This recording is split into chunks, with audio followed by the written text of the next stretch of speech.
Kelly Emerson back for ESPN Boston High Schools, this time for the Division II boys basketball semifinal at the TD Garden, where New Mission faced Milton. We'll jump right into the highlights, starting at the second quarter, as the ball was kicked out to New Mission's Asante Sandiford, who then went on to sink it for a three. Shortly after, Titans' Sochika Naziram would follow Sandiford's lead with a three of his own. Final minute of the second quarter, Titans' Fred Rivers drives the lane for the hoop and one, and New Mission takes a 37-32 lead at the half. Flash ahead to the fourth quarter, New Mission now with a 6-point lead until Shaquan Murray gets fed the ball and hits the three from the elbow to extend the lead to 9. But immediately, Milton begins to dig into that lead as Juwan Gooding takes the ball all the way up and slices through for the tough layup and the foul. And heading into the game's final minute, it's Miles McDermott in the corner for three. That cut the deficit back down to 6. But moments later, Shaquan Murray puts this one away for good with the strong layup and the foul, as New Mission returns to the finals for the third time in 5 seasons, taking this one by the final of 71-63. I'm now joined by ESPN Boston High School's editor, Brendan Hall. Brendan, New Mission headed to DCU Center in Worcester. How about it? Yeah, I mean, this is a game I think everyone kind of expected New Mission to come out on top here. But it is a tightly contested game from start to finish. That said, Mission never really lost control. I thought on the boards that was going to be a big battle.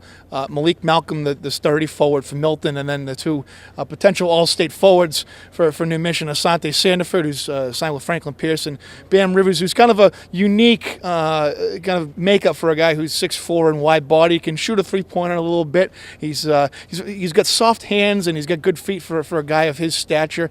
They combined for 24 points, 18 rebounds. That's the biggest stat of the night. I mean, Shaquan Murray, he does what he does. He had 18 points, but this is really a battle that was won down low, getting those quick outlet passes, making transition baskets to keep them ahead. I think a lot of people are going to talk about, obviously, Juwan Gooding and his return to play in New Mission. You saw at the end there, Bam Rivers and Juwan embraced on the court, and then going through the handshake line, you saw the greetings from the New Mission players. It's I don't know if it's without precedent to be playing against your former team that you transferred from in an Eastern Mass final the year after, but certainly a unique case. A lot of emotions in this one. I think leading with that, saw a big crowd here from Milton, but this is about what we expected, but it was quite a fun game to watch, I would say. Yeah. Now, you actually almost answered my next question. Oh, boy. Milton Ford, point guard, Juwan Gooding. Mm-hmm. He played for New Mission last year. How often do you see that happen in high schools? Not really. I mean, obviously, the last 5-6 years, it's especially picked up, the rate of transfers.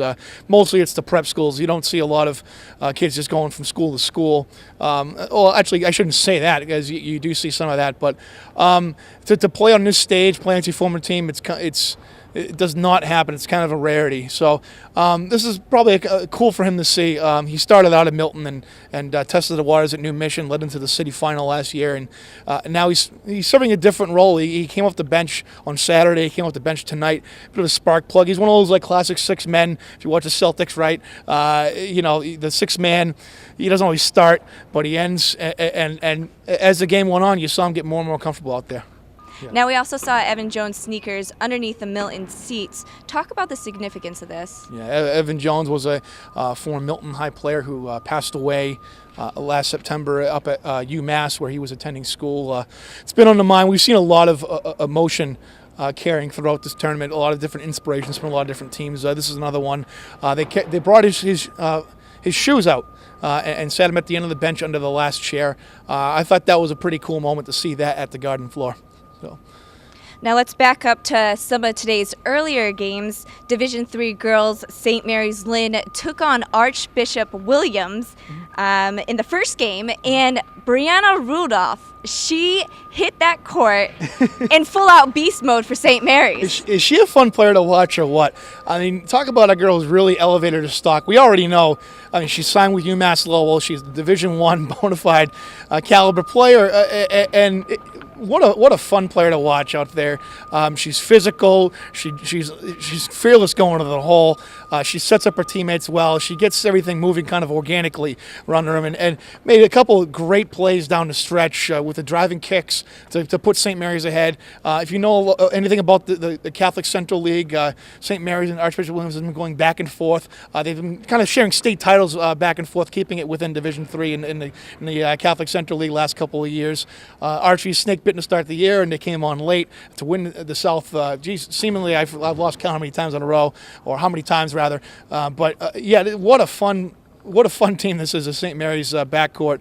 I really look forward to seeing what they do on Saturday. Moving on to Division III boys, Watertown took on Cardinal Spellman, and this was the second time that Spellman, down in the last 5 minutes of regulation time, went into overtime and won. Yeah. Thursday against Martha's Vineyard, they were down 10 with 5 minutes left to go. They rallied and then won in overtime. And then here tonight, they're down 11 to Watertown with 5 minutes to go. They rallied, one going away in overtime. This is quite impressive. It's really spooky, Kelly, okay? This is their 21st win of the season. 21. You see it everywhere in the crowd, on the jerseys. One of their best all-time players, a legend in the Spellman community, Joey Glynn, passed away suddenly while playing a pickup game in Watertown last June. A former alum made hundreds of replica jerseys with Joey Glynn's number 21. They retired his number 21 earlier this season. A lot of inspiration here. It was really spooky, okay, because, you know, this is the second time this has happened in 3 games, and you hear the crowd that whole last minute just chanting, all for Joey, and it was almost like they were looking for divine intervention, and they get it. Joey Crane, just like he did in the game against Martha's Vineyard, ties it up with a pump. Well, that was a pump fake on Thursday, but he drove to the hole again, kind of similar fashion this time around, and then they went over. It sounds cliche, but it really feels like a team of destiny. Going into the season on its own merit, this was one of the top teams in Division III. I had them pegged as winning the state championship from outright. And after seeing what's transpired, last Thursday, on Saturday, and tonight, it's hard to go against that wave of momentum. It really is special what they got. And I have to imagine the Glenn family is just couldn't be prouder of the way that things have gone this year and how much support they get from the community, how much love they're getting in these stands from all the Spellman fans. It really is just a spectacular story to follow here. In our third game of the day, we saw a good defensive battle between Arlington Catholic and Duxbury. Yeah, and Arlington Catholic wins going away here 40-27. I thought going into the matchup, size was going to be a factor, especially Duxbury has a couple nice 6-footers, Harrison at 6 foot, and then Molly Quilty at 6'4". Boy, she's got a lot of potential a year or two down the road. But size was a factor, but going the other way, Melissa Rogers at 5'4", little water bug running around near 17 points, and then Demiana Fogarty, 17 rebounds. She's got some height to match up with them, and he really battled and held their own. And Arlington Catholic has always competes in this thing, whether they're usually in the D2 North Final or beyond that. And Dave Brady, one of the better defensive coaches in that region. Again, the Catholic Central League dominates, it seems like, at this level once again. Let's take a quick look into Saturday. 6 champions to be crowned. One of the most anticipated is Division I boys final. That would be Putnam versus Central Catholic. What are your thoughts going into this game? Yeah, well, judging by the way that Putnam had no problem handling St. John's tonight, that was a bit of a surprise for me. Obviously, Putnam on paper, they're the most talented team. They're our preseason number 1 in our state poll. They went wire to wire in the season, holding that top spot. Haven't lost since February 13th, 2013, and it's up in the 30s now, their win streak. Their press defense, not that Central Catholic has played inferior opponents, but I don't know, I'm not sure if they've seen a pressure quite like that. Rick Nault, one of the better coaches, obviously, in the area.